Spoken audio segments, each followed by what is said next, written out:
Hi bro, ఎలా ఉన్నారు? Fine Shiva, how are you? బాగున్నాను. కంగ్రాచులేషన్స్. ఎందుకు కంగ్రాచులేషన్స్ చెప్పానంటే బ్రో, నేను ఫస్ట్ టైం ఇప్పుడు మనం కలవడం. అవును, ఫస్ట్ టైం సెకండ్ టైం అంతే. ఫోన్లో మాట్లాడుకుంటే వాళ్ళం.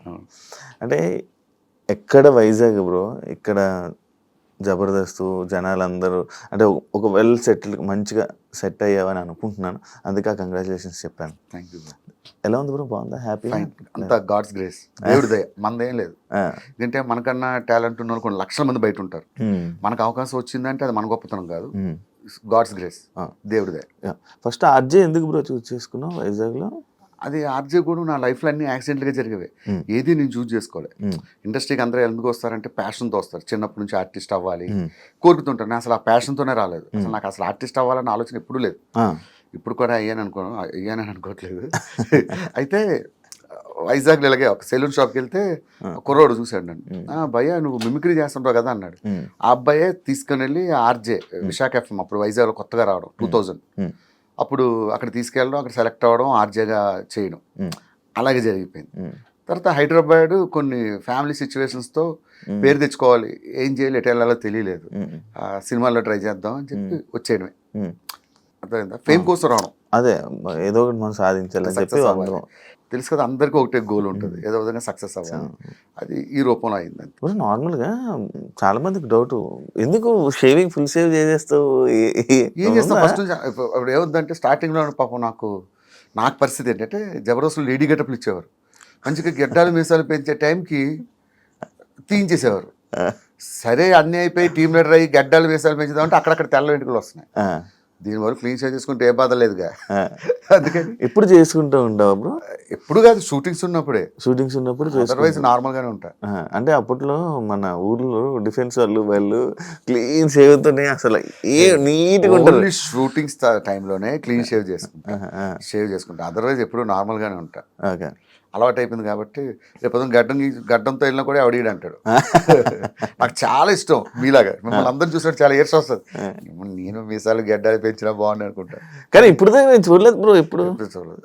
ట్రై చేస్తాను నెక్స్ట్. ఒకసారి మంచిగా ట్రై చేద్దాం బ్రో. అప్పట్లో నరేష్ని నువ్వే తీసుకొని రావడం, చాలా మంది తీసుకొచ్చావు కదా. మనం చెప్పకూడదు, వాళ్ళు చెప్పాలి. మనం తీసుకొచ్చామని తర్వాత ఇప్పుడు నేను తీసుకొచ్చాను అంటాను, వాడు ఏదో ఇంటర్వ్యూలో కూర్చుంటాడు, అసలు భాస్కర్ ఎవడో నాకు తెలియదు అంట. నేను ఎలా అవుతా? ఈ ట్రోలర్స్ కూడా 2 పక్కన పెట్టి ఇది చేస్తారు. సో వాళ్ళందరూ టాలెంటెడ్ నాకు కనిపించారు, నేను ఎంకరేజ్ చేశాను. ఐఎమ్ నాట్ అ పర్ఫార్మర్, నేను మంచి పర్ఫార్మర్ నేను కాదు, నేను ఒక లిమిటెడ్ ఆర్టిస్ట్. నరేష్ కానీ ఫైమా కానీ నా దగ్గర ట్రైన్ అయిపోయింది, సునామీ సుధాకర్ కానీ ఇలా చాలా మంది. వాళ్ళని చూసి వాళ్ళ మంచి టాలెంట్ ఉండేది, వాళ్ళని ఎట్లా మౌల్డ్ చేయాలని మౌల్డ్ చేశాను అంతే. అప్పట్లో డిజిటల్ మీడియాలో వైరల్ అయిన వాళ్ళు కూడా అప్పుడు మీరు కొంతమంది మీరే ఫస్ట్ తీసుకొని రావడం. అది కూడా నా ఫోర్స్ ఏం కాదు, మా వాళ్ళు చెప్పేవారు డైరెక్షన్ డిపార్ట్మెంట్.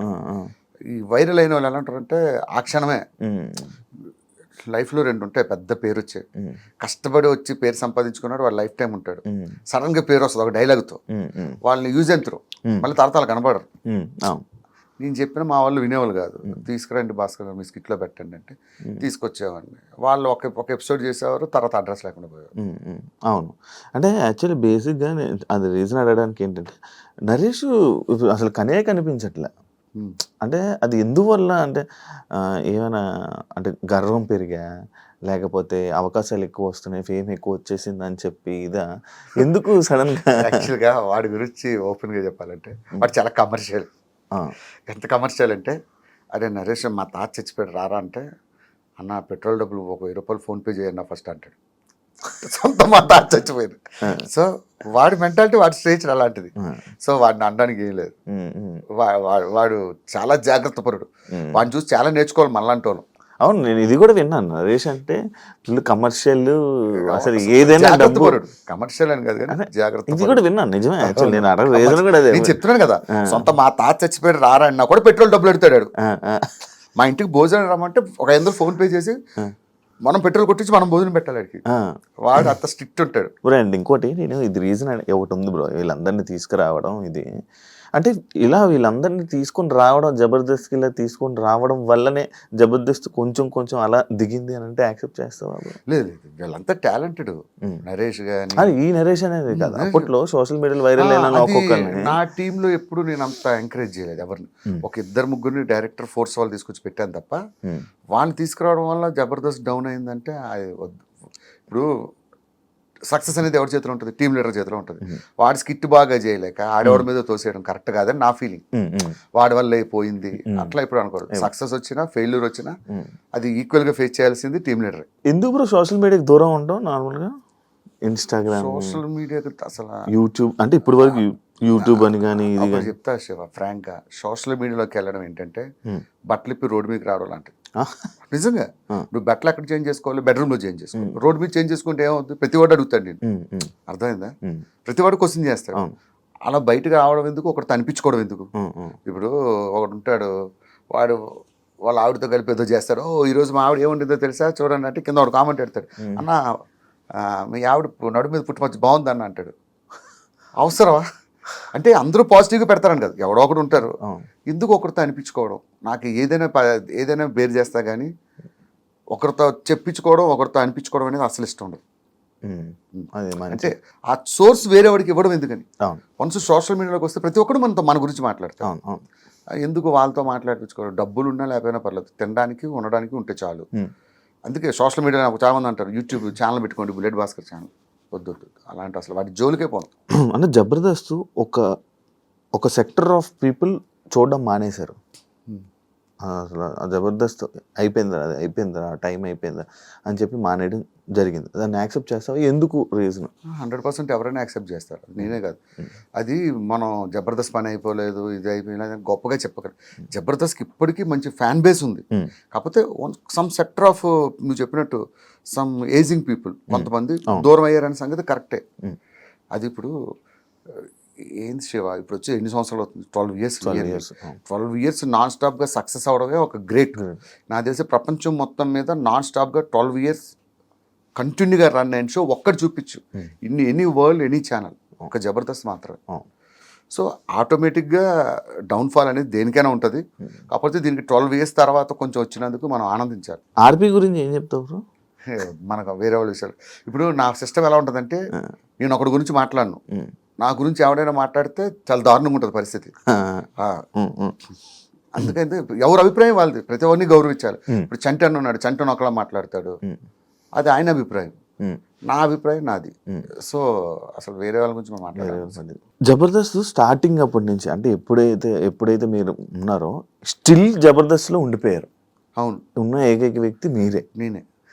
అంటే ఏంటి బయటికి వస్తే మళ్ళీ కష్టమనా లేకపోతే ఏంటా అనేది? నాకు అంటే ఎగ్జాంపుల్ చెప్తా. లైఫ్లో నువ్వు ఎన్ని స్ట్రగుల్స్ పడ్డావో నాతో పాటు నాకు తెలుసు. నీకు ఒక షో ద్వారా మంచి పేరు వచ్చింది, ఆ షోని ఎప్పుడు జీవితంలో మర్చిపోతావా?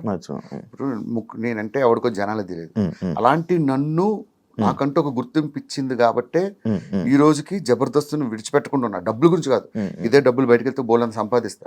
నాకేంటి ఎప్పుడు అరే ఇంతమందికి అన్నం పెట్టిన షో, ఇంత లైఫ్ ఇచ్చిన షో, దానికోసం ఏదో కష్టపడాలి, అంతే, అంతకుమించే లేదు. ఓకే. అంటే చాలామంది ఇదే ఇందులో బయటికి వెళ్ళిపోయి సినిమాలు అని చెప్పి కానీ లేకపోతే మళ్ళీ బయటికి వెళ్ళిపోవడం, మళ్ళీ జబర్దస్త్కి రావడం. ఒక చిన్న విషయం చెప్తా. ఒకటి పెళ్ళం లేచిపోయింది, ఎవడో కనిపించి అడిగాడు, ఏంటి సార్ మీ ఆవిడ ఏమైందంటే, లేదండి చిన్న గొడవ వచ్చి నేనే వదిలేసాను అంటాడు. మా ఆవిడ లేచిపోయింది అంటాడు. లేచిపోయింది. ఇది కామన్. ఒక సంస్థ వాళ్ళ అవసరం ఉంటే ఉంచుకుంటుంది, వాళ్ళు దే ఆర్ డూయింగ్ బిజినెస్ ఉంచుకుంటుంది. కొంతమంది తీసేస్తుంది. నన్నైనా సరే నా అవసరం అయిపోతే నన్ను తీసేస్తారు. ఇవి మన దగ్గర స్టఫ్ అయిపోయింది వీడి చేయలేదంటే పక్కన పెడతారు. బయటకు వెళ్ళి నేనేం చెప్తాను, యాక్చువల్గా నేను చాలా బిజీ అయిపోయానండి సినిమాల్లో అంటాను. అలానే అందరినీ అనట్లేదు, కొంతమంది సినిమాల్లో బిజీగా ఉంటారు.